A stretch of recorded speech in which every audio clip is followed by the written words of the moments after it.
Oi, Clarissa, tudo bom? Ei, Maíra, tô bem, e você? Eu tô ótima. Maíra, conta pra gente quem tá aqui na tenda conosco hoje e o tema que nós vamos conversar nesse episódio. Pois é, esse mês a gente tem o Dia Nacional da Adoção, no dia 25 de maio, e a gente resolveu abordar esse tema que nunca foi abordado, falar sobre filhos adotivos. E para isso a gente convidou a psicóloga materno-infantil Elaine Barros Veronese, que atua com famílias e crianças e tem um trabalho muito bonito de conscientização sobre o processo de adoção. Eu conheci ela através da Priscila, na comunidade da doutora Priscila Xavier, ela deu uma aula lá sobre isso para nós educadores parentais. E eu quis trazer esse tema porque também tenho essa experiência aí como mentora de receber muitas mães com filhos adotados e tal, e às vezes, enfim, tem muitas questões para serem trazidas. Então, queria primeiro agradecer a sua presença, você ter aceitado o convite para entrar na nossa tenda e falar sobre esse tema.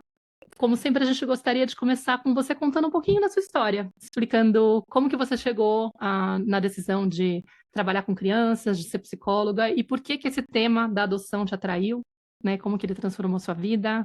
Conta para nós. Bom dia. Bom dia, obrigada pelo convite. É uma honra estar com vocês. E não só estar com vocês, mas falando sobre algo que move meu coração, né? A gente não pode fugir da missão e eu acredito que essa seja a minha missão de vida, né? Sou psicóloga, então, há 18 anos. Mesmo antes, né? Lá na graduação, já falava, eu vou trabalhar com criança. E eu comecei na graduação, menina, já me direcionar para trabalhar com as crianças. Me formei em 2007, 2008. E fui trabalhar num hospital geral, na ala de pronto-socorro e UTI, o que me deixou assim bastante apreensiva, porque eu queria trabalhar com criança, mas um outro contexto, mas, né, me levou para aquele lado. Fiquei no hospital geral por 5 anos. Esse hospital acabou fechando e eu comecei a prestar concursos públicos voltados à infância. Então, prestei concursos para as escolas, para outros hospitais gerais, para o hospital infantil também. Nesse meio tempo, eu fui fazer especialização em psicologia hospitalar lá no Pequeno Príncipe de Curitiba, que ele é bem famoso no atendimento, né, nesse suporte para as crianças. E no meio dessa pós, essa especialização, fui chamada em 2 concursos públicos que eu tinha feito. Fui convocada, então, para trabalhar na educação, né, nas escolas, e também no Tribunal de Justiça. Falei, vou trabalhar no Tribunal de Justiça, porque, afinal de contas, o que é isso? E aí, dentro do Tribunal de Justiça, a área da psicologia, serviço social, tem várias abordagens, várias áreas que podem ser trabalhadas, vara da família, vara civil, vara criminal, e eu fui alocada na vara da infância. E assim, né, fiquei surpresa porque eu não sabia nem que existia, porque você vê, a gente está tão por fora, a gente sabia que existe o fórum e que, né, existe um lugar onde protege as crianças, mas a gente não sabia especificamente o que um profissional de psicologia poderia fazer ali dentro.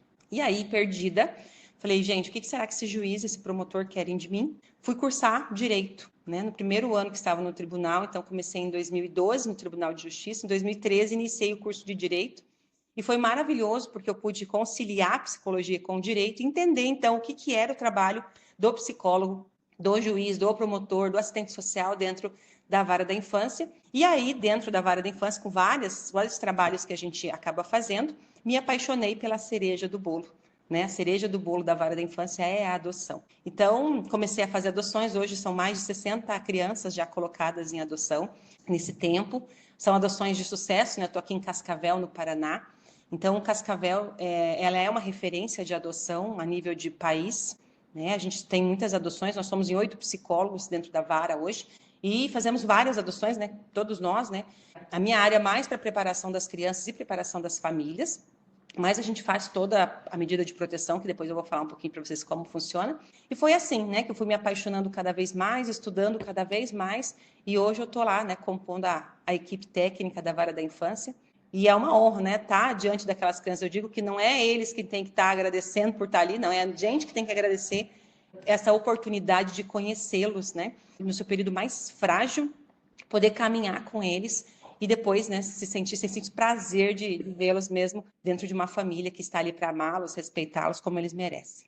Maravilha, que delícia te escutar, Elaine. Que bonito ver, né, uma pessoa que está realmente ali tão conectada e engajada com a sua atuação profissional.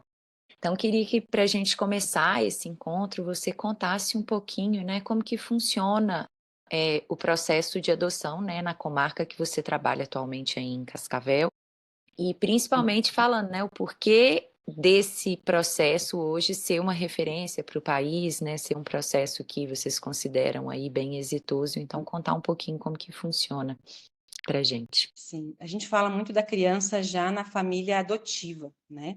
Mas a gente não pode esquecer que antes de chegar na família adotiva, essa criança ela passa por um processo bem moroso e bem doloroso, né? Então, toda criança que vem da adoção não vem com uma história bonita. Eu digo que se fosse uma história bonita, não estaria na vara da infância.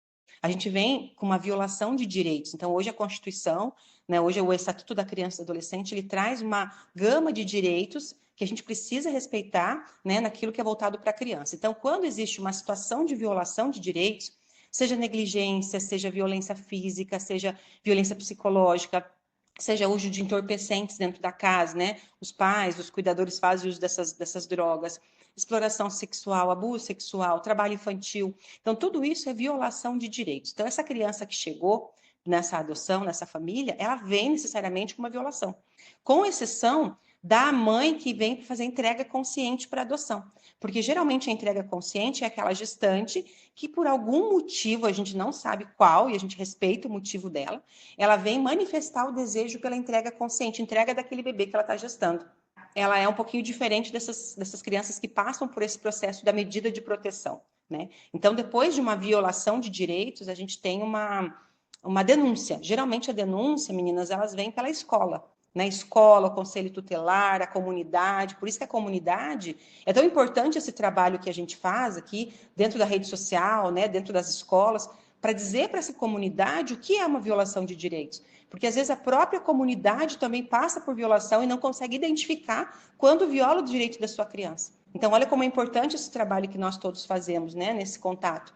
Então, quando existe essa violação, alguém vai denunciar, e essa denúncia chega, então, para nós lá no fórum, e ela se transforma numa medida de proteção, que é quando o fórum, então, né, o promotor e o juiz, eles instauram um processo para auxiliar essa família biológica a se recuperar diante daquela violação. Então, vamos imaginar que a família biológica é usuária de drogas, usuário de álcool, é uma negligência, falta de informação. Então, a gente, quando a situação está muito difícil, essa criança é acolhida, e aí, enquanto essa criança está acolhida, protegida pelo Estado, a família é inserida em programas que vai auxiliá-la, então, a superar essa situação, vivenciar a situação que originou, então, esse acolhimento, né? Enquanto isso, a criança mantém-se em contato com a família para não quebrar o vínculo, a não ser situações de abuso sexual, né? Alguma ameaça, que daí a gente não pode fazer essa continuidade de visitas, né? Mas quando isso não existe, existem outras violações, a criança continua fazendo, então,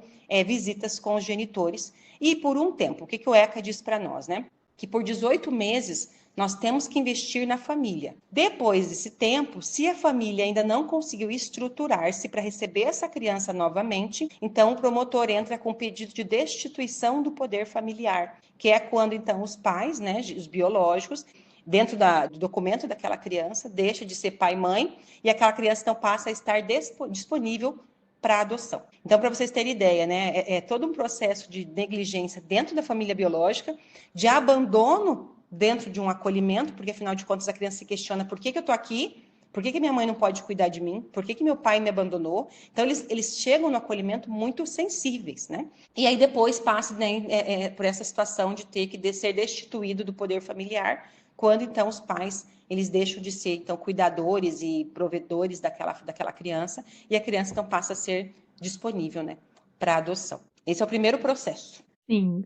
No primeiro momento, então, tem toda uma esperança de que você possa recuperar essa família, de repente preparar esse ambiente para que ele volte a ser um lar seguro para essa criança, né? Mas às vezes é tão desafiador para essa família, porque a ferida é tão profunda, tem tantos traumas, tem tantos padrões que ela já tem aí estabelecidos de uma disfuncionalidade, que não tem esse caminho de recuperação, né? Eu imagino que tem até uma porcentagem que você deve saber, assim, quantas famílias conseguem chegar nesse lugar de trazer essa criança de volta, esse adolescente de volta, e quantas no final realmente esse investimento de 18 meses acaba sendo, não alcança o que deveria, e aí a criança realmente acaba ficando disponível para adoção. Como que funciona isso? Mais ou menos 50-50. Hoje, eu digo que, muitas vezes, as genitoras, meninas, pensem só que a genitora já era uma protegida nossa. Vem de uma cultura muito grande, né? O que eu vou dar se eu não recebi? Por isso que a gente tem que se curar né? A gente diz assim, quem de nós, né, recebeu muitas vezes uma criação tão adequada quanto aquela que a gente quer dar para os nossos filhos? Então, muitas vezes, quando a gente tem essa possibilidade, né, essa política pública que abraça, diz, vem aqui comigo, vamos junto, e também essa questão interna, né, de poder abraçar isso e aceitar esse auxílio, essa orientação, porque muitas delas, por mais que a gente faça esse auxílio, essa orientação, encaminhe, elas não conseguem. Né? Não consegue, e aí essa família acaba, meio que 50%, assim, acaba realmente perdendo as crianças por conta dessa deficiência emocional, que eu digo, porque elas não têm mesmo, elas não conseguem. Né? A gente está tentando, a gente vai levar acompanhamento psicológico, muitas vezes eles não reconhecem, e essa é a grande questão, né? Eles não conseguem reconhecer que eles negligenciaram um direito importante, porque aquele direito também foi negligenciado para eles.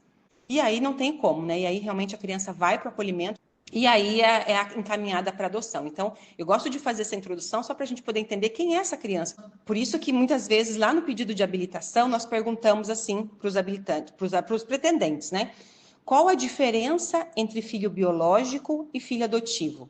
E aí muitas vezes eles dizem assim para nós: nenhuma. E na verdade tem diferença. O filho biológico, ele já chega, a gente já começa a vincular ali na barriga, a gente sabe o que aquela criança passou. O filho que vem pela adoção, ele é uma página que a gente não consegue, é uma lacuna que existe. Porque por mais que a gente fale que essa criança viveu situações negligenciadas, situações de violência, de maus tratos, a gente nunca sabe ao certo o que aquela criança viveu. Então não tem como ser igual, né? O cuidado, o amor, a atenção, ele é. Agora o restante não tem como a gente comparar um filho que vem pela adoção num filho biológico. Né? Eu digo, eu sou mãe de 3, né? Tenho 3 crianças lá em casa e eu vejo assim, enquanto eu estou ali trabalhando com aquela criança negligenciada que não sabe muitas vezes usar um banheiro, não sabe o que é um papel higiênico, não tem uma noção de higiene, olho para minha casa e falo, olha aqui, minhas crianças estão protegidas, porque eles tiveram essa possibilidade de proteção. Ao passo que eu olho para cá, essas crianças não têm, não tiveram. Então, eu tenho que recomeçar. Então, para começar é isso, né? Por que essa criança, esse filho adotivo é tão diferente? Porque ele tem essa história. Então, a gente precisa primeiro, antes de adotar a criança, porque eu digo que não existe como não se apaixonar por essas crianças, né? Mas antes de se apaixonar por essas crianças, os pais que estão pretendendo adotar precisam se apaixonar pela história.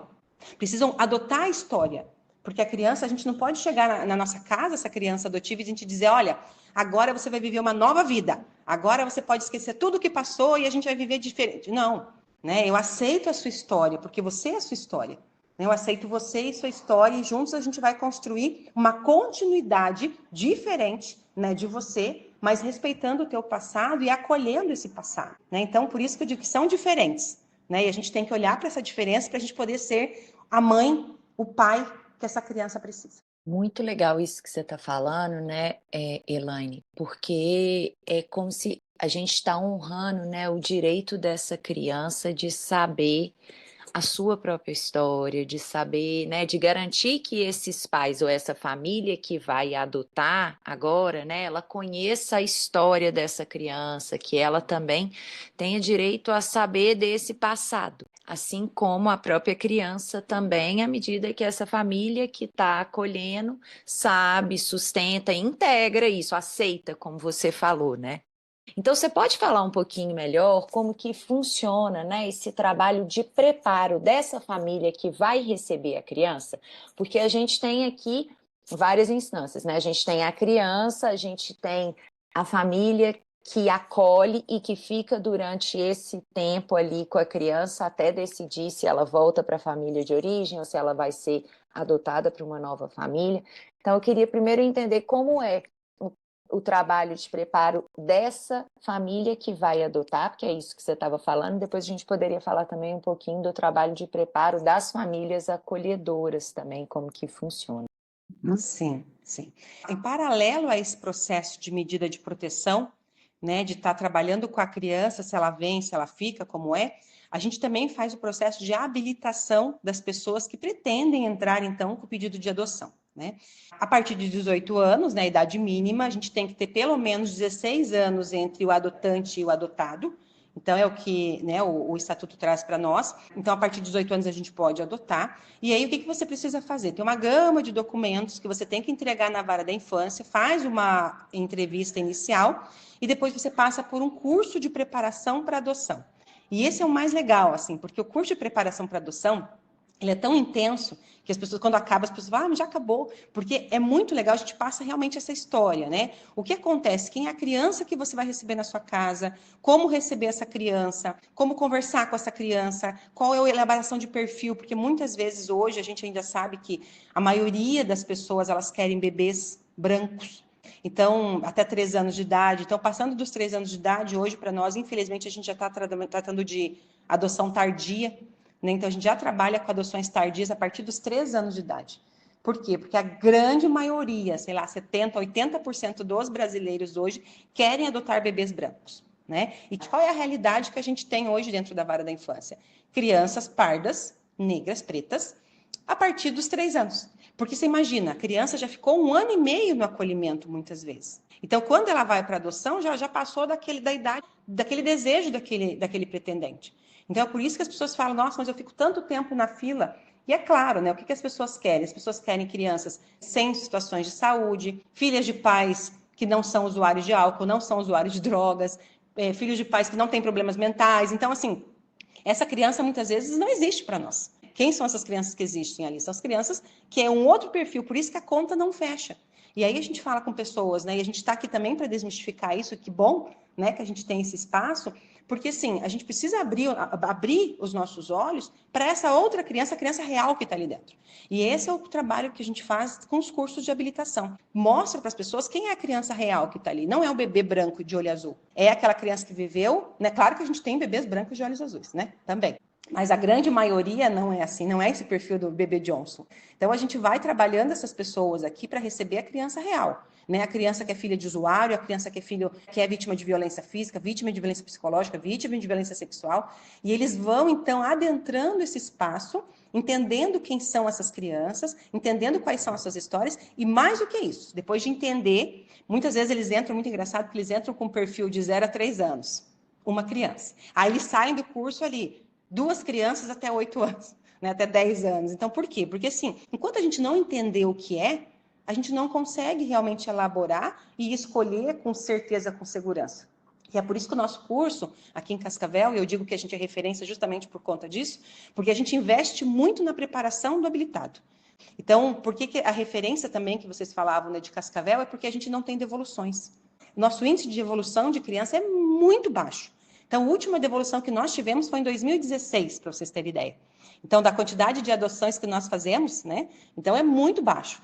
E por que isso? Porque a gente conscientiza muito, né? Olha, você tem certeza? É isso mesmo? São 2 crianças, a gente não omite informação, então, tudo que a criança passou e a gente sabe, a gente vai passar. E mais do que isso, depois da adoção, a gente ainda faz o acompanhamento, né, para saber como essa criança, essa família tá, se essa mãe está com depressão pós-adoção, que existe, ela é real, né? A gente consegue entender se essa mãe, pela fala da mãe, ali, pelo sofrimento que ela está trazendo, se a história dela não está se misturando com a história daquela criança, e isso acontece. Por isso que a gente tem que cuidar, eu gosto muito das falas da Maíra, né, com a criança interior, porque assim, se eu não sei quem é essa criança, quem eu passei, eu consigo misturar as dores com aquela criança que está vindo, então a gente tem que estar separando muito bem isso. E essa preparação é justamente para isso. Então, o módulo é com a equipe técnica, eu tenho um módulo com o juiz, né, que chega para falar a respeito dos aspectos jurídicos. Tem um módulo com o pessoal do CEDIP, que é um centro de doenças infecto-contagiosas, que fala sobre o HIV, a criança que vem com sífilis, a criança que vem com toxoplasmose, a criança filha de pais usuários de drogas, qual é a consequência disso para o desenvolvimento, a criança que TEA, a criança TOD, enfim, tudo. E o TOD, né, entre aspas, porque a grande maioria das crianças que vêm por adoção, elas apresentam comportamentos reativos, justamente por conta de toda aquela vivência. E aí, né, o TOD, que era TOD, sai TOD, né? Desaparece o TOD depois da adoção, justamente por conta dessa segurança que a criança tem. Então, é isso, né? E aí também tem um módulo com um grupo de apoio da adoção, pós-adoção, aqui de Cascavel, que é muito forte também, o GAAC, que eles trazem, então, relatos de adoções bem-sucedidas para que as pessoas possam entender quais são os comportamentos que aquelas crianças trazem depois da adoção, os testes que são realizados, para que eles possam se preparar, né, para aquela adoção que chega. Então, eu digo que essa preparação desse pai, dessa mãe, desse casal, desse adotante sozinho, ele é muito intenso. Então, a gente sai do curso realmente, assim, sabendo o que é adoção, e se você realmente não está preparado, no meio do caminho, eles param. né? Eles desistem porque eles percebem que é muito, realmente, é muita responsabilidade, né? Eu tenho que estar realmente muito preparado para estar assumindo essa responsabilidade. Perfeito, maravilhoso esse exemplo que vocês têm, né? Esse modelo de trabalho.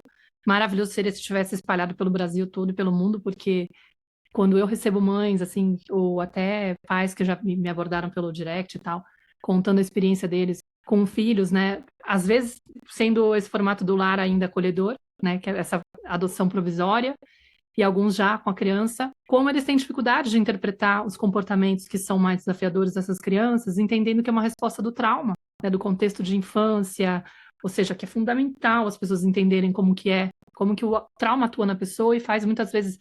Tem dois movimentos aí, né? Tem primeiro o próprio sistema nervoso aí que já fica todo alterado, porque tem muita situação aí de estresse tóxico.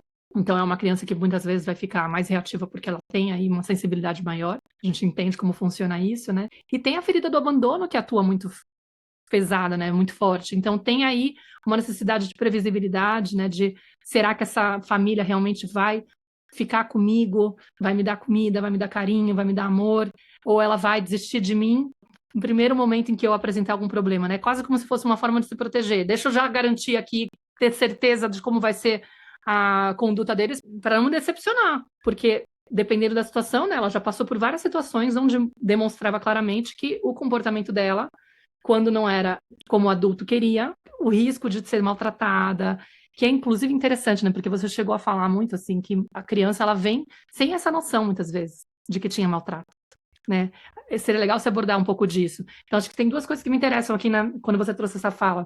Primeiro, como que é essa sensibilização, né? Tipo, tá meio claro, assim, de trazer esse conhecimento sobre o trauma, né? A relevância disso, porque é uma tecla que a gente bate. Independente da criança ser adotada, a gente já tem que mostrar que todo comportamento está denunciando alguma necessidade não atendida, tem algo por trás, que a gente tem que ser muito mais empático com a criança para entender que quando ela está num lugar de ser agressiva, por exemplo, o tempo todo, ela está em estado de alerta constante. Ela está se sentindo ameaçada, tem alguma coisa aí que ela está denunciando. E às vezes é uma resposta de trauma também.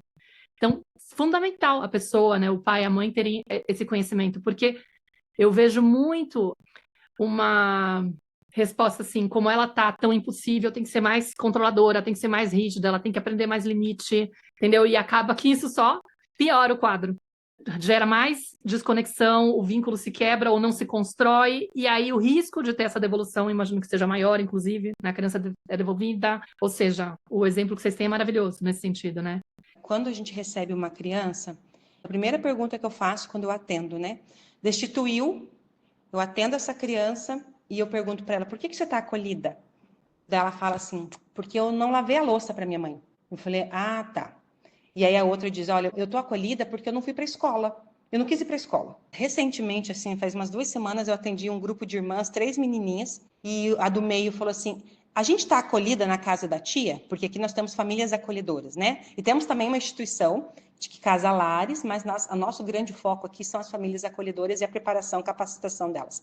E a menininha disse o seguinte, eu tô acolhida porque a minha irmã mais nova aqui, ela não parava de brigar comigo. E minha mãe dizia, chega, eu vou chamar o conselho tutelar. E aí minha mãe chamou mesmo.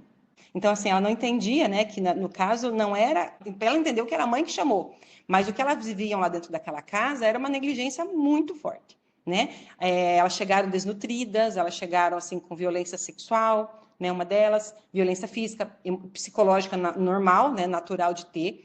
Então, elas chegaram sem entender. E aí, o que acontece, né? Durante um tempo, elas falam assim, de acolhimento, eu quero voltar com a minha mãe. Eu quero voltar com a minha mãe. Por que você tirou da minha mãe? Quando eles começam a adentrar nessa família acolhedora e entender que o tratamento para uma criança não é aquele que ela recebia, mas é isso aqui que uma criança tem que receber, elas começam a ficar confusas. Bom, eu amo minha mãe e meu pai, mas eu gosto desse tratamento aqui. E agora? E aí, por um tempo, tem essa confusão aqui, que a equipe tem que estar muito empenhado ali, debruçado nessa preparação, para poder fazer com que a criança entenda, ajudar a criança a entender que é isso, o que ela precisa é isso aqui. Né? Esse tratamento aqui, até porque se ela retornar para aquela família, ela vai conseguir perceber e vai conseguir cobrar isso muitas vezes, né? Quando é um pouquinho maiorzinha. Então, o grande sofrimento dentro do acolhimento é justamente isso. Essa lealdade que as crianças trazem com a família biológica, mas eu quero esse tratamento aqui. E aí eles não conseguem desassociar isso, eles não conseguem dizer que não querem mais voltar para a casa biológica, né? E aí quando eles são destituídos, né? Isso eu digo de criança de 4 anos para cima, e a gente precisa falar para eles, olha, então o papai tentou, a mamãe tentou, eles não conseguiram, né? Jamais dizer que não quiseram, né? Hostilizar, não é esse o nosso papel, não é esse o papel da família acolhedora, não deveria ser de ninguém, né? Porque a gente precisa respeitar de onde essa criança veio. Então, é dizer, olha, eles não conseguiram.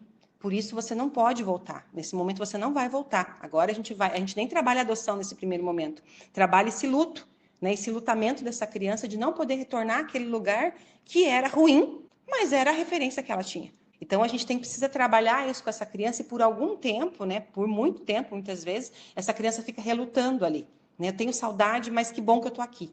E até um tempo, quando a gente percebe que isso está mais tranquilo para ela, aí inicia, então, a preparação para a adoção. Porque a gente precisa desse tempo, né? Não é que ela saiu já dali e a gente já vai falar de adoção. Não. A gente precisa que a criança elabore. A criança elabora através do quê? Da brincadeira, da fala. Tem alguns que são mais falantes, eles vão falar. Tem alguns que chegam lá e a gente tem um saco de areia com luva de boxe.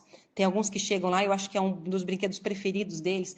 Eles pegam aquilo ali, eles se calam, eles calçam aquelas luvas e eles começam a socar aquele saco de areia. Eu tive um menininho de 9 anos, foi separado dos irmãos porque os irmãos abusavam sexualmente dele no acolhimento. Então, ele não entendia, não conseguia entender isso, por que ele foi separado dos irmãos. E ele chegou mudo, eu estava iniciando a preparação dele, e aí ele não falou comigo por 3 encontros, não falava, mudo. Então, eu dizia, tá bom, né? No 4º encontro, ele chegou, sentou, e eu continuei sentada junto com ele. Fiquei muda junto com ele, mas estava ali, na presença.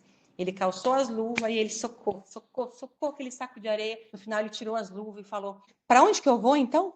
Para onde que eu vou agora? Né? Porque ele queria saber, eu já elaborei. Estou com raiva, ódio daquilo tudo que eu vivi.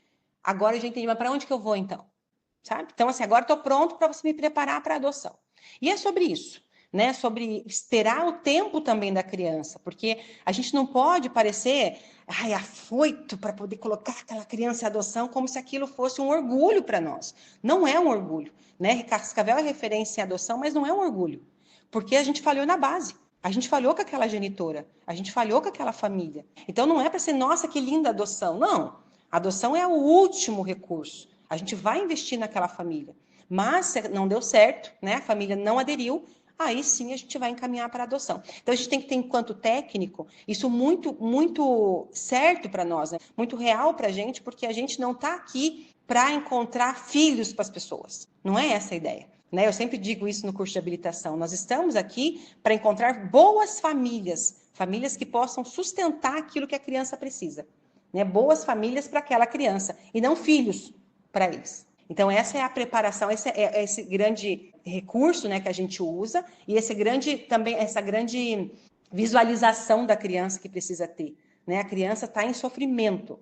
A gente precisa respeitar o sofrimento, esperar isso, né? Esperar eles estarem em mares calmos, para depois a gente adentrar com essa nova novidade, né? Essa nova notícia aí, que é uma nova família.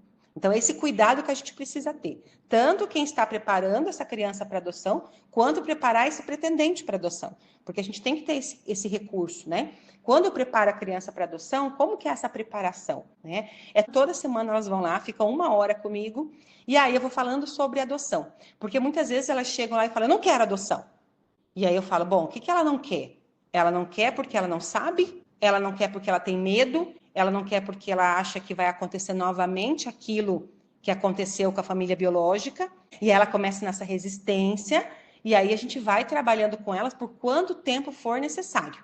Eu tô com vou dar um exemplo para vocês, de 3 meninas, outro trio que eu tô, né? 8, 9 e 11 anos. Veja, adoção tardia, bem tardia. Elas foram acolhidas, ficaram 1 ano em acolhimento, elas foram integradas com uma tia paterna, elas ficaram 5 anos com a tia paterna e a tia paterna devolveu. Então, vocês imaginem, né? Ela já está em um abandono da genitora e elas têm também o abandono, o desamparo dessa tia. Então, a mais velha, ela não quer ir para adoção. Ela fala, eu não vou. E eu não vou, e eu não vou, e eu não vou. E tá bom, né? Eu não vou te obrigar a ir. Mas as suas irmãs querem. Então, como que a gente faz? E aí ela chora muito, né? A gente está em acompanhamento ainda, e ela chora muito, e ela fala, mas eu não quero me separar das minhas irmãs. Aí eu falo para ela, olha, eu entendo isso, a gente acolhe, né? Mas as suas irmãs, elas querem uma nova família. Então ela está sofrendo por quê? Porque ela não quer, mas ela sabe que as irmãs vão ser separadas porque as irmãs querem. E aí o que acontece com a gente, tá? Ah, mas que crueldade separar as irmãs. Não. O que a gente faz? A gente encontra uma família que aceita 3 crianças. E aí a gente encaminha 2 crianças mais novas para essa família e continua tendo vínculo com essa mais velha. Quando essa mais velha perceber que é um local seguro, aí geralmente o que elas fazem? Ah, então eu quero. Então, assim, para a gente poder entender, porque ela não quer por quê? Porque ela tem medo de novo. Ela foi, por ter 11 anos, a que mais passou por tudo. Então, a gente vai respeitar, ela não quer, ok. A gente vai separar, as meninas menores vão, e aí elas continuam com esse contato, né, meio que semanal. E aí, depois, quando ela conhecer, né, saber que realmente as irmãs estão no lugar seguro, bom, aí geralmente eles mudam de ideia. Aí esse casal adota terceiro, né? E aí elas ficam juntas. Então, é todo um processo, é todo um entendimento, né? Por que ela não quer? Ah, ela não quer porque ela é revoltada, porque ela é adolescente? Claro que não. Ela está com medo. Então, a gente precisa mostrar para ela, só que no acolhimento ela não vai conseguir. Ela precisa visualizar o que é a adoção. E como as mais pequenininhas, elas estão muito eufóricas para uma família, a gente vai precisar fazer essa separação. Mas não pensando na mais velha, pensando na mais velha. Porque daí a gente traz, resgata essa mais velha mais tarde. Então, se for cantar casos para vocês, tem de monte, né? Mas é só para vocês poderem entender que esse é um dos casos onde a gente precisa olhar para a criança, olhar para essa dor, porque tem dor. Se a gente tirar essa dor aqui, a gente não consegue trabalhar a criança. Precisa entender o que ela está passando, né? O que é essa dor dela. Claro, né? E esse olhar, assim, trazendo a criança mesmo para o centro desse processo, né, Elaine? Assim, o quanto que é importante a gente trazer a criança para o centro, porque o tempo inteiro, né, eu acredito, você nomeou aqui, ela foi abandonada, essas 3 irmãs, por exemplo, né, pela mãe, depois pela tia, mas eu não sei se durante esse processo entre a mãe e a tia recebê-los, teve também uma família acolhedora aqui no meio, que novamente, né, também, eu começo a me vincular com essa família acolhedora, mas eu sei que é por um tempo e daqui a pouco eu já vou ter que mudar novamente. Então, assim, são muitas rupturas que realmente vão deixando essas crianças muito sensíveis. E eu queria fazer uma pergunta sobre o preparo da família acolhedora, porque eu sinto que é um tempo aí fundamental para a criança começar a tomar consciência da realidade real que ela estava experimentando lá atrás na família de origem. Porque, como você falou, né, eles têm uma certa referência da família de origem, isso vai depender da idade que essa criança chega também, enfim, né? Mas eles têm essa referência da família de origem como a referência que foi normalizada para elas, né? É isso que é a vida, é assim que as pessoas se relacionam, é assim que o mundo funciona, porque foi isso que eles receberam, certo?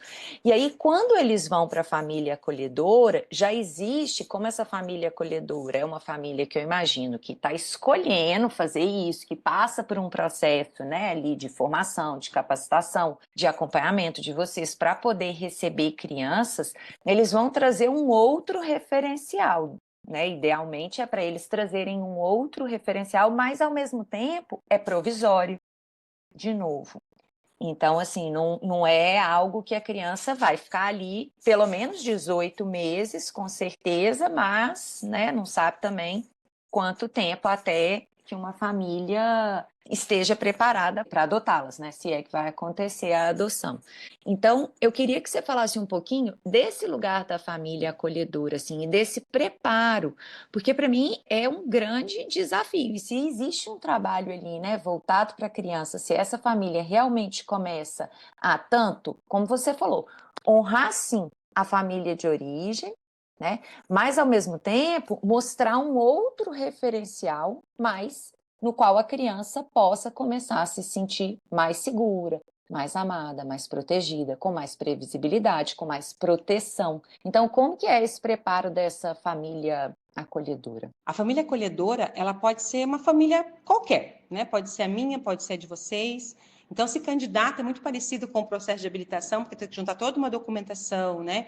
Certidões negativas, tem que ter todo aquele preparo, não pode ter nem uma questão judicial. Então, é avaliado toda essa família e ela passa por uma capacitação. Nessa capacitação, existem também vários módulos, existe uma equipe própria, né, equipe técnica da família, do programa Família Acolhedora, com psicólogos, com assistentes sociais, né, com educadores, enfim, pedagogos, que vão fazer esse trabalho de capacitação reiterado. Então, assim, é uma capacitação que acontece a cada tempo para que as famílias acolhedoras consigam realmente não alimentar na criança o que não deveria.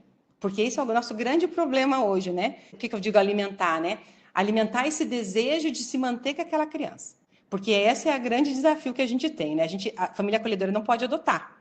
Só que como que eu lido com essa situação de também de ter que entregar essa criança que está comigo há tanto tempo e ficar feliz por isso, né? Porque ao mesmo tempo eu crio amor, eu crio vínculo com aquela criança. Então, como fazer isso? Né? Esse trabalho de cuidado sem alimentar essa expectativa de adoção.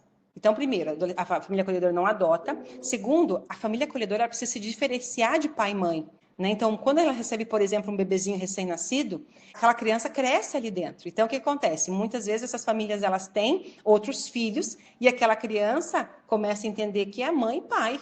E ela começa a ter por aquela família a paternidade e a maternidade, ela tem esse apego, né, da mãe e do pai. Só que essa família acolhedora tem que deixar claro para essa criança de que o acolhimento também é temporário, que eu não vou ficar ali para sempre. Né? Então, ela é nossa grande parceira na adoção. Se uma família acolhedora, né, ela é boa nesse sentido de ajudar a criança a elaborar tudo isso, a adoção tende a ter muito mais sucesso. Então, essa capacitação, ela faz o quê? Ela traz a realidade dessa criança, quem é essa criança, e esse módulo dessa realidade de quem é essa criança somos nós, da equipe técnica, da vara da infância, que damos para eles. O juiz dá um módulo também, e no mais são as equipes, né, que trazem realmente esse preparo de dizer, olha, a criança vem com esse comportamento, a criança vem com comportamento sexualizado, pode ser que a gente não tenha histórico de comportamento sexualizado, porque hoje a grande dificuldade que a gente tem é de famílias que consigam lidar com esse comportamento sexualizado, que vem com comportamento masturbatório na grande maioria das vezes. Ou então o comportamento agressivo, que é o tal do TOD, que vem com TOD. Né? Daí a família já meio que se arma, diz, não, tá com TOD, tem que ter limite. Como assim? Né? Não é o limite, é o olhar, né? Essa diferenciação. Então, ela precisa ser muito bem capacitada para isso, tá? Então, muitas vezes, o que acontece? Mesmo diante da capacitação, as famílias muitas vezes recebem alguma criança e permanecem com ela 1 mês, 40 dias, 2 meses. E aí ela devolve essa criança para o programa dizendo, olha, eu não dou conta desse comportamento. E aí a gente tem crianças de 5 anos que já passaram por 8 famílias acolhedoras. Então, vocês imaginem o tanto, né, de ruptura mesmo de vínculo, porque agora vai dar certo. Não. Agora vai dar certo. Não. Então, por que essas famílias elas acontecem? Porque a gente também não tem como introduzir nessa família algo que ela não dá conta. Né? Se ela não dá conta, é melhor que ela realmente faça isso do que ela vai ali trabalhar todo dia com uma coisa que ela não consegue, ou ela não sabe. Ou então ela não quer saber, e não quer aprender, e não quer ser orientada. Né? Porque às vezes para ela também é uma dor dela e também está tudo certo. Só que a gente costuma colocar muito essa história da criança. Essa criança vem com essa história aqui. Tudo bem para você? Às vezes sim, às vezes não, né? Às vezes fala, não, tá tudo bem, pode vir. E aí a gente sabe que não vai dar certo. Então, recentemente eu também atendi uma criança de 5 anos, preparando para adoção, que tinha passado por 8 famílias acolhedoras desde o seu acolhimento há 1 ano. Então, vocês imaginem quanta ruptura que tinha. Essa criança foi uma das crianças mais difíceis que eu já trabalhei para adoção, de 5 anos. Né? Foi muito trabalho, foram 8 meses intensos, toda semana trabalhando com ela, porque ela assim tinha um comportamento totalmente de rejeição à mãe, à pai, a tudo que pudesse aparecer. E ela tinha um comportamento sexualizado. Então, essas devoluções também foram em decorrência disso, né? Porque as mães não sabiam como lidar com aquilo e aí acabavam entregando. Então, é um trabalho constante. E aí, todas as semanas, quando eu trabalho com essas crianças dentro do fórum, eu trabalho 40 minutos com a criança, aí 20 minutos com a família acolhedora. Então, eu converso com a família acolhedora, pergunto como tá. Ah, Elaine, apareceu isso aqui essa semana. Eu falo, então, vocês vão fazer isso aqui, vamos me ajudar nesse processo aqui. Olha, essas meninas, por exemplo, essa mais velha, né, que não quer adoção, trabalho muito com ela, com a mãe acolhedora, falando para ela, olha, vamos fazer assim, ouve ela, acolhe ela, sai só com ela, vai tomar um sorvete só com ela, acolhe essa dor, esse sofrimento, não no intuito de convencer ela a ir para adoção, mas entender que ela precisa de acolhimento, ela precisa entender que é possível receber amor. Por que acontece? O que ela está dizendo para nós? Eu não sei receber, eu nem quero, porque vai que eu recebo e depois eu perco. Então, ela precisa ser amada. Eu digo que o amor cura tudo, né? A gente precisa amar, a gente precisa, de fato, aqui estar se debruçando nesse cuidado. E esse é o caminho, né? Esse é o olhar que a gente dá para essas famílias acolhedoras, sabendo que não é fácil, mas entendendo que é possível e que é necessário. O trabalho delas é fundamental, tanto para o sucesso do retorno para a família biológica, quanto do sucesso para a adoção. Tudo vai depender dessa preparação delas estarem bem também, né? Emocionalmente, fisicamente. A gente não vai colocar um trio de 4, 5, 6 anos numa família de idosos, por exemplo, que a gente sabe que eles precisam ter um gás um pouco maior ali para lidar com essas crianças. Então, a gente vai sempre avaliando isso. A família acolhedora também tem que ser a família ideal para receber essas crianças, para também não ter uma situação ali que a gente tenha que... É temporário, mas não precisa ser cortado, né? Essa criança pode estar nesse lar temporário, mas permanecer ali até que a situação jurídica dela esteja resolvida. E depois o contato dessa família acolhedora é garantido? Ele pode continuar acompanhando essa criança, esse adolescente? Não? Não, Ai. não. Não por quê? Porque lá no... dá dó, né? Só que o que acontece? O que a gente já teve experiência? Por que hoje a gente não faz mais esse contato? Porque a criança, ela se sentia leal à família acolhedora. E aí, ela tinha dificuldade de vincular com os pais adotivos enquanto ela tivesse esse contato aqui. Então, a gente não conseguia fazer isso. Hoje, a família acolhedora já vai preparando essa criança para não ter contato. Pelo menos os 6 meses iniciais ali. Depois, algumas famílias entram em contato, né, buscam, visitam, mas a nossa orientação é que não tenha, para que essa criança possa, de fato, adentrar nessa família, para que realmente se sinta ali vinculada e, claro, né, elas recebem, as famílias acolhedoras buscam para saber notícias, a gente dá notícia, a gente está ali sempre junto com elas, mas a gente prefere que não tenha, porque a nossa experiência lá atrás foi muito ruim, nesse sentido, porque as crianças não vinculavam. E aí, depois que a gente parou com essa aproximação, há uns 10 anos atrás, por isso que eu digo, né, que agora a gente vai errando para a gente acertar, né, infelizmente, né? Então a gente errou muito, assim, algumas questões lá atrás, e depois, quando a gente percebeu que era um outro caminho, melhorou e as crianças conseguem vincular de uma forma mais saudável e rápida com os pais acolhedores. Mas depois eles acabam tendo contato, né? Os pais vêm atrás, enfim, vira uma grande família. Meu Deus, mas é muito desafiador mesmo, né? Assim, porque eu acho que para a criança, né, que vai estar ali com uma família acolhedora, mas que difícil esse movimento da família acolhedora de eu preciso de criar aqui um ambiente seguro, né? Eu preciso de proteger essa criança, trazer previsibilidade, trazer aqui, né, afeto, cuidado, mas ao mesmo tempo eu tenho que ficar sempre tomando cuidado, porque esse vínculo, ele tem uma medida, assim, né, que, nossa, e depois, assim, óbvio, né, é importante, claro que vai ter um luto, um processo ali, mas eu acho tão difícil esse movimento, assim, de eu ter que controlar a forma como eu me vinculo com essa criança, né, porque poderia, eu imagino na minha cabeça, né, quando você falou assim, eles podem manter o contato, depois a Maíra te perguntou e você falou não, eu falei, nossa, mas seria melhor que esse processo fosse um processo gradual, junto, né? Assim, para ela ter duas experiências, duas pessoas que amam, que se vinculam, mesmo que vá doer essa separação, mas eu vou encontrar periodicamente com essa família acolhedora. Eu pensaria assim um pouco diferente da forma como você está dizendo que está sendo mais assertiva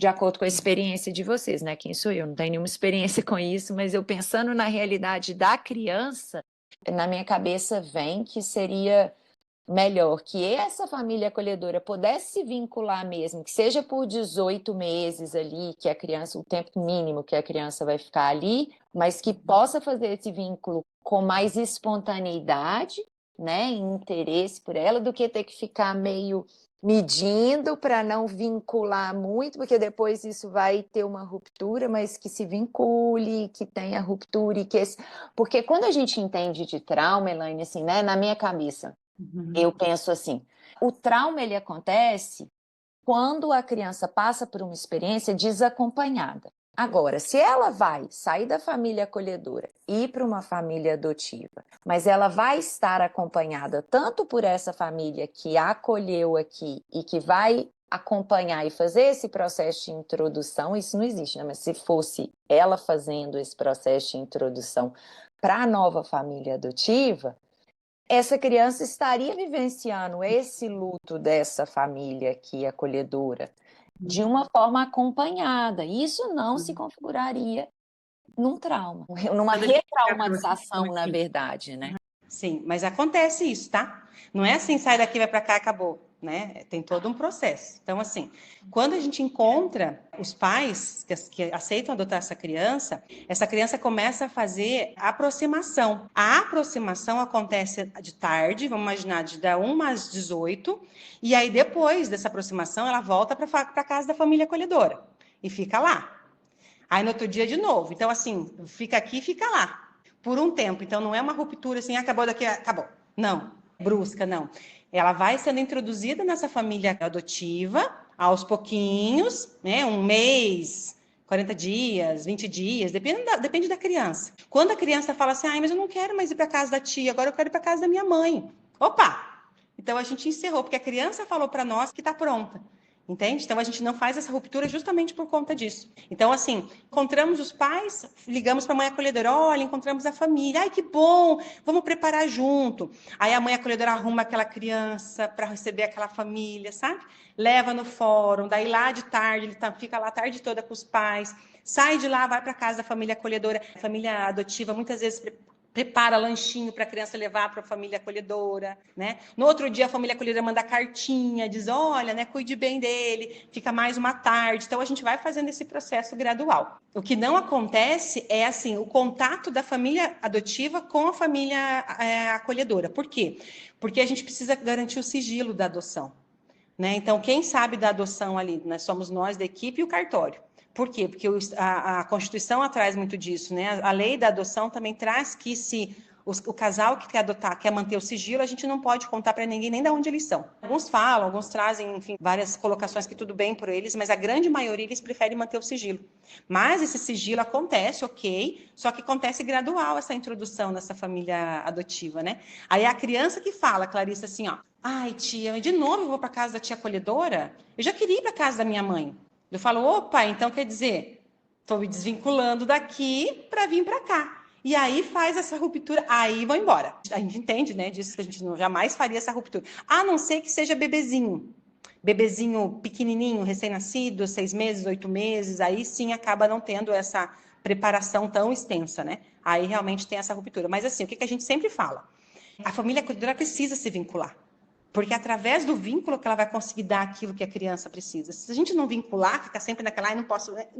Não vai acontecer. Então, por que hoje as instituições elas estão sendo cada vez menos solicitadas e a gente está introduzindo essa criança em família acolhedora? Porque a criança precisa sentir o amor. O que é uma família, né? Todo mundo junto, todo mundo, briga, volta, vai para a comunidade, vai para a igreja, vai para o clube, vai viajar. Então, ela é parte integrante daquela família. Então, a família precisa se vincular. Mas na hora, né, de preparar para adoção, aí tem essa situação.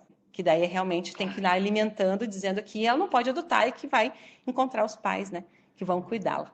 Ai, que bom saber disso.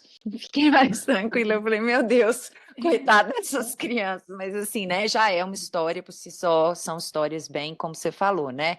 A adoção é a última possibilidade, né? Assim, não a última, talvez, mas assim, né? Uma possibilidade que a gente já viu que já teve aí todo um movimento de desamparo, de negligência, de muita dor, né? Então, já é uma história que já começa, né, assim, bem desafiadora lá atrás.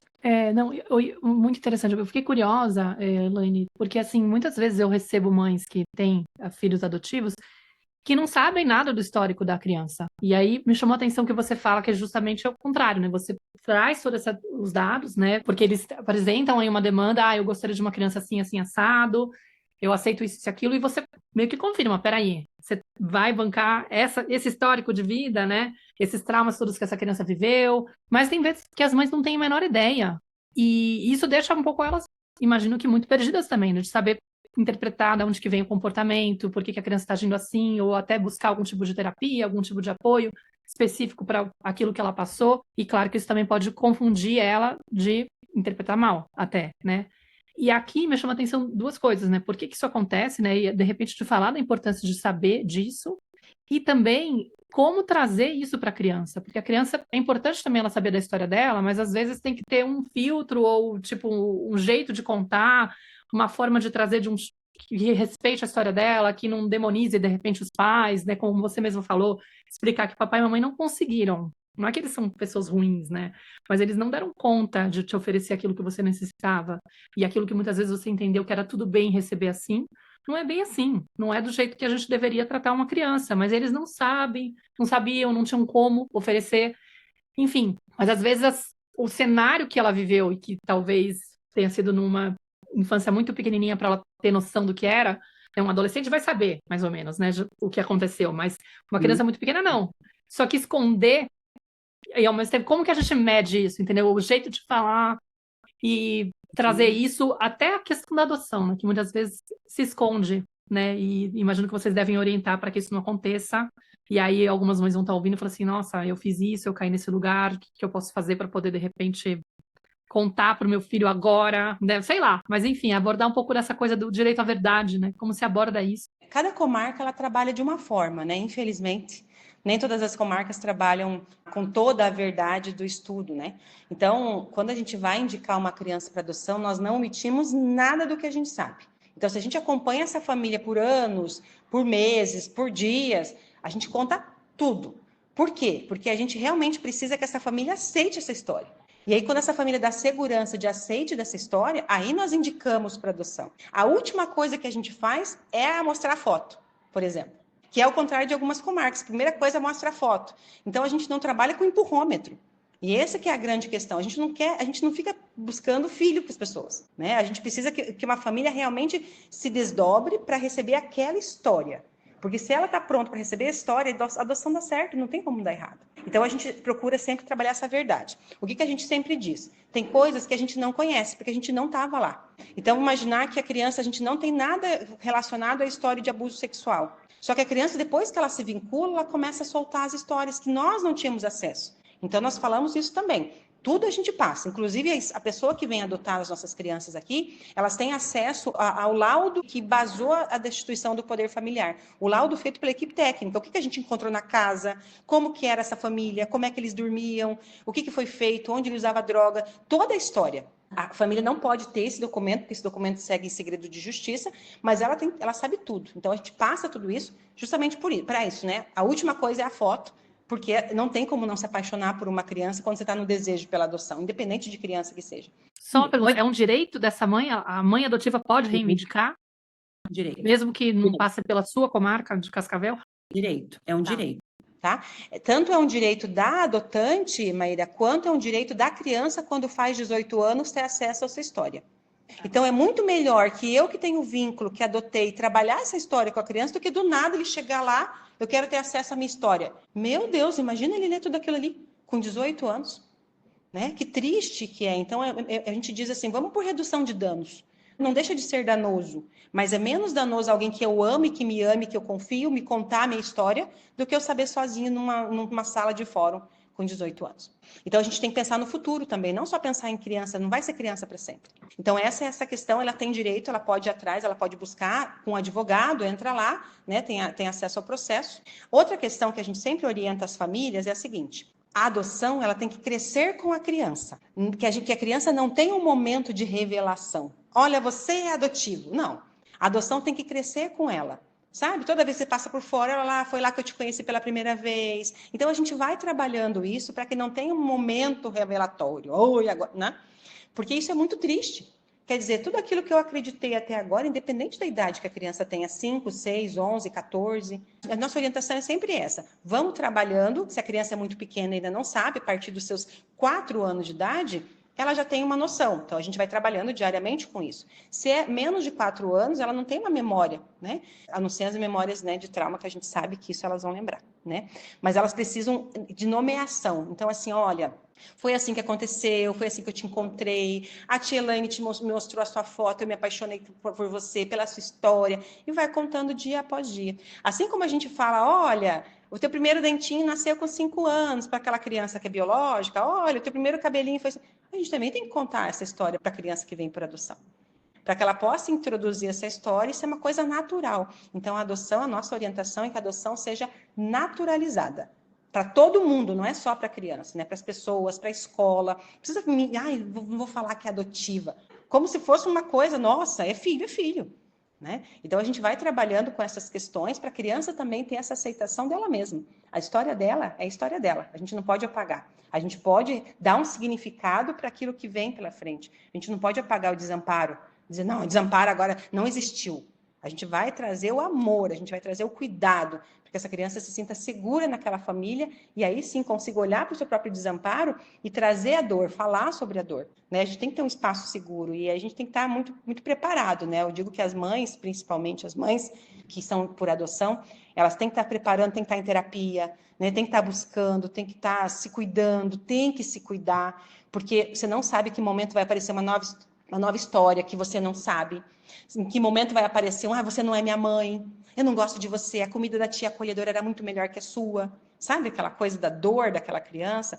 E se eu não posso trazer essa dor para mim, eu tenho que entender de onde vem essa criança, porque se eu não entender a história dela, eu não sei por que ela está me falando aquilo. E aí eu levo aquilo para mim e eu acabo não sabendo lidar com a criança porque eu não sei a história dela. Então, tudo que ela traz é de decorrência da história. Então, a gente não pode não conhecer essa história. É muito triste. Eu tenho alguns pacientes no consultório que adotam em outros lugares e que eu trabalho muito com essas mães também por adoção, e elas falam, eu não conheço nada da fulana. Eu falo, olha que pena, mas aí você pega e vai lá e tenta conhecer, tenta buscar, tenta conversar, porque senão fica muito difícil mesmo a gente lidar com a criança, de alguns comportamentos. E é importante, né, só ressaltando algo que você falou, assim, né, a importância dessa mãe adotiva e até dessas famílias acolhedoras também, né, estarem em processo terapêutico, porque além delas conhecerem a história da criança, é extremamente importante, como você nomeou, né, Elaine, assim, conhecer a própria história, porque na hora que a criança começa a trazer esses desafios, como você nomeou, prefiro a comida da tia, você não é minha mãe, ou o que quer que seja, isso vai tocar essa mãe nas suas próprias feridas, nas suas próprias dores. Então, quando eu conheço a minha história, sei de onde veio a dor, eu não vou projetar isso naquela criança, ou que eu estou acolhendo, ou que eu estou adotando, né? Eu vou conseguir, pouco a pouco, é desafiador, né? A gente mesmo com os nossos filhos biológicos, o quanto a gente projeta as nossas dores neles, e a gente sai muitas vezes desse lugar de adulto e começa ali, né, assim, vivenciar muitos conflitos com os nossos filhos, mas o quanto que é um processo extremamente importante, principalmente para uma pessoa que está conscientemente fazendo essa escolha de adotar. Acho que para todo pai e mãe, né? A gente fala isso aqui, ou qualquer um que está em contato com criança, não só pai e mãe, assim, o quanto que para todo ser humano, né? Conhecer a própria história, entender, assim, e se fazer responsável por ela. Porque quando a gente está diante de uma criança, elas vão acessar de uma forma muito sábia, né, assim, pela sensibilidade delas, muitos pontos de dores nossos, e quando a gente tem isso minimamente no campo da consciência, a chance da gente não derramar isso na criança e se responsabilizar e conseguir fazer o acolhimento e ver, né, o que está por detrás daquele comportamento ali, a necessidade da criança, é maior. Então, assim, Elaine, eu quero a gente está chegando no final, né, do nosso episódio, então quero agradecer muito a sua presença e todas as informações que você trouxe aqui.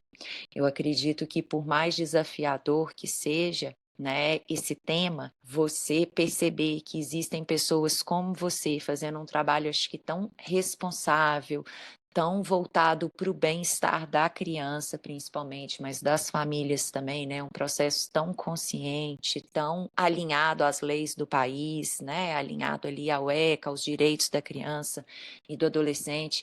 Então, assim, é muito bonito ver, né, e perceber que tem pessoas como você fazendo um trabalho tão responsável, tão bonito. Então, quero te agradecer, se você tiver uma mensagem final aí para as nossas ouvintes, para as mães, para as educadoras parentais, para os pais que nos acompanham, te agradeço muito. Eu que agradeço, né, o momento onde a gente pode desmistificar a adoção, né, e eu costumo sempre finalizar, assim, dizendo uma frase maravilhosa da Ariane, que fala, se a infância é um chão que a gente pisa a vida toda, que infância, né? Que chão é esse que a gente deixa para as nossas crianças? Então, o quanto que a gente precisa cuidar né, do nosso chão, do nosso tapete, mas também, né, se debruçar nesse tapete, nesse chão aí que elas vão pisar, porque isso vai condizer pela vida, né, e que a gente possa sempre trazer o amor como base da nossa criação, como base, como sustento, né, do nosso próprio sustento, o sustento dos nossos filhos e as crianças, né, que andam aí perto da gente. Obrigada pelo espaço, viu, meninas? Parabéns pelo trabalho de vocês. Obrigada, querida. A gente super agradece por você ter aceitado o nosso convite e por ter aceitado também, abraçado aí a sua missão de vida e está trazendo esse trabalho maravilhoso, espalhando sua mensagem e espero que siga de referência para muitos profissionais, que toque o coração de muitos profissionais que estejam escutando a gente, que atuem também nessa questão e para as mães que estão ouvindo, os pais que estão ouvindo e têm essa realidade também em casa. Tá? Obrigada, querida. Fala só o seu contato para as pessoas poderem te seguir. Qual que é o seu perfil? Psi Elaine Veronese. Perfeito. A gente vai deixar também aqui na descrição para vocês que estão seguindo a gente, tá bom? É isso. Um beijo para todos vocês. A gente se vê no nosso próximo episódio. Um grande beijo, pessoal, e até lá. Até lá. Eu sou a Clarissa de Aquiara. E eu sou a Maíra Soares. E você acaba de escutar mais um episódio da Tenda Materna, um podcast sobre maternidade e autoeducação. Nossa conversa de hoje te tocou de alguma forma? Tem algo que você vai fazer diferente depois de ter escutado esse episódio? Se sentir no seu coração, compartilha com as suas amigas o nosso podcast. Deixa um comentário no nosso perfil do Instagram, @tendamaterna.podcast, ou no aplicativo do Spotify, contando como esse episódio mexeu com você. Segue a gente para não perder nenhum encontro de inspiração, crescimento, trocas profundas e muito apoio. E se você curte a Tenda e tem interesse que o nosso projeto se expanda, nós te convidamos a se tornar uma apoiadora. Para isso, é só você entrar na página www.apoia.c/Tenda Materna e fazer a sua contribuição. O link clicável está aqui na descrição do episódio. Muitíssimo obrigada! Nos vemos em nosso próximo episódio. Até lá!